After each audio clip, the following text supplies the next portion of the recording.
Hi friends, my name is Sushil Sharma. Namaste to all my lovely friends. Today's topic is teamwork. Teamwork for successful organization. Teamwork perhaps is a very important, vital in the organization. When we talk about the human capital is only very useful and effective when there is a teamwork. Teamwork is important for organization, even for the house, even for the country. Without teamwork, it is very difficult to perform any possible assignment. Why we need teamwork? We need teamwork for prompt actions, correct and error-free work, and data-to solution for operational difficulties, and resolve the problems with the help of existing skill, knowledge, experience. Solutions sometimes exist in the organization itself. Just we have to try to redesign the structure, swapping persons, changing working condition, or devising a new job title are some examples of teamwork. Teamwork and team spirit is very vital for organization. For that, all organization, establishments, industries are struggling. I have made a lot of research out of it and put some points as the slides. We will go through all the slides one by one, and I will try to explain each slide, what the slide want to say. If you implement all those points which I put in the slides, I am very sure and definite in your company teamwork will come to top of it. Okay, we will go through all the slides one by one. Let's start. This is my brief information regarding my channel, my team members, my phone number, my email ID. My team has worked very hard. Thanks for my team members. Thanks. Teamwork for successful organization. Team means T for together, E for everyone, A for achieve, M for maximum. Team means together, everyone, achieve maximum. Step number 1. The member with you should clarify their expectation of each other. Means every member in the team should give very clear indications and the clarity regarding their expectations to each other, because as you more clarify yourself, the team will perform better.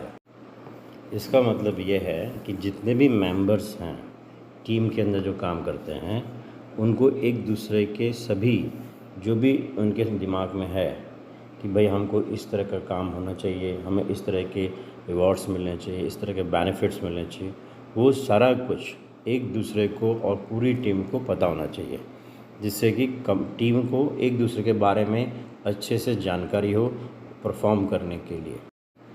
Step 2.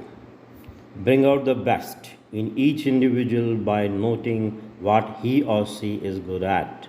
Then try to give them work that will suit their strengths. मतलब हम लोगों को जब team में काम करते हैं तो एक दूसरे के बारे में, एक दूसरे के इंडिविजुअल्स के बारे में पॉइंट नोट करके रखना चाहिए, उसके स्ट्रेंथ और वीकनेसेस, और कौन सा काम उसको बेस्ट सूट होगा, किस चीज़ में एक्सपर्टीज़ है, किस में की स्ट्रेंथ है, वो नोट करके ही उस तरह से उसको काम देना चाहिए. ये स्टेप 2 बता रहा है. Step 3. Periodically ask the team how we are doing as a team. मतलब अपनी टीम से पूछते रहना चाहिए, बातचीत करना चाहिए समय समय पर कि हमारी टीम कैसे काम कर रही है. ये स्टेप 3 बता रहा है. मैं जो बता रहा हूँ ये वीडियो पार्ट 1 है टीम वर्क का, प्लीज़ नोट डाउन करिए.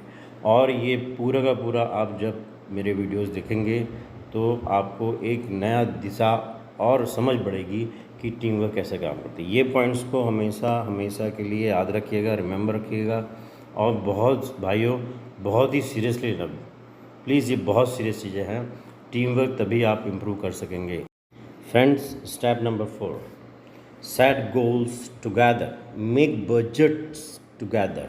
मतलब जब भी टीम के साथ काम करना है तो कोई भी गोल सेट करना है, चाहे बजट का हो और कोई भी गोल हो, तो मिल बैठ कर ही सेट करना चाहिए. और जो भी सारी टीमें को में जो मेजॉरिटी हो और उस चीज़ के लिए वो एग्री हो, उस तरह के गोल सेट करने चाहिए। ये 4 पॉइंट बोल रहा है फ्रेंड्स, इसको भी बहुत ध्यान रखना और कोशिश करना कि ये आप इम्प्लीमेंट कर सकें अपनी कंपनीज के अंदर। Friend, step 5, solve problems together, share information to the extent possible. ये स्लाइड ये बता रही है कि जितने भी प्रॉब्लम्स हैं आप सब मिलके ही शेयर करके जो भी प्रॉब्लम्स हैं उसको आप सॉल्व करें। शेयरिंग इन्फॉर्मेशन बहुत इंपॉर्टेंट है इस आस्पेक्ट में। प्रॉब्लम सॉल्विंग शेयर इन्फॉर्मेशन के बिना नहीं हो सकती। डाटा का, इन्फॉर्मेशन का प्रॉब्लम से बहुत गहरा नाता है। यदि आपके पास सारे डाटाज और इन्फॉर्मेशन प्रॉपर हैं तो अपने ठीक से टीम वर्क के साथ डिसीजन ले सकते हैं और प्रॉब्लम सॉल्व कर सकते हैं। इसलिए इसमें सजेस्ट किया गया है कि जितना हो सके इन्फॉर्मेशन शेयर करिए टीम के साथ for effective team work. Friend, step 6, allow honest disagreement, use a resource of the group. Step 6 बोल रहा है कि जितना भी डिसएग्रीमेंट्स आ रहा है, ऑनेस्ट डिसएग्रीमेंट मतलब कोई बायस नहीं होना चाहिए कि भाई किसी बात से इन्फ्लुएंस्ड है कि भाई इसके साथ मेरे को पहले दुश्मनी था, लड़ाई था, झगड़ा था, इस तरह का कोई दिमाग में बाइस्ड होकर कोई एग्रीमेंट देता है वो नहीं। डिसएग्रीमेंट उस तरह का होना चाहिए जो ऑनेस्ट हो। जो सिचुएशन राइज हुई है, जो प्रॉब्लम राइज हुई है, उसके रेफरेंस में, उस कंटेस्ट में वो डिसएग्रीमेंट कर रहा है, उसको हम ऑनेस्ट डिसएग्रीमेंट कहेंगे। और ये डिसएग्रीमेंट बहुत ही इंपॉर्टेंट है सॉल्यूशंस में अराइज होने के लिए।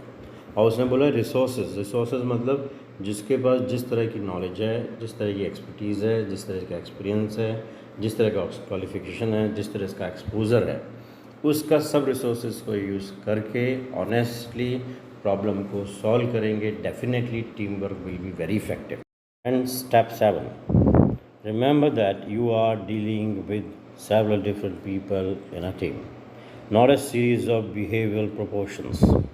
ये बोलना चाहता है स्टेप 7 सजेस्ट दैट कि हम टीम में तरह तरह के आदमियों के साथ डील करते हैं, तो उस चीज़ को हमें भूलना नहीं चाहिए कि हम तरह तरह के लोग, मतलब अलग अलग के सोच के वाले, तरह तरह की सोच वाले, ना कि कोई ये सीरीज़ ऑफ बिहेवियर प्रोपोर्शंस है।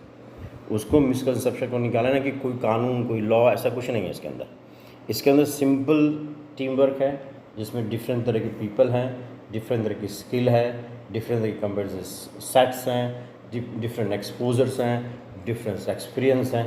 सो हम लोगों को सबको साथ में लेकर प्रॉब्लम कैसे इफेक्टिवली सॉल्व करें, ये स्टेप नंबर 7 बोल रहा है। Thanks for watching our PPT. Like and subscribe our channel Human Capital and click on bell icon to get our latest video. Thank you very much.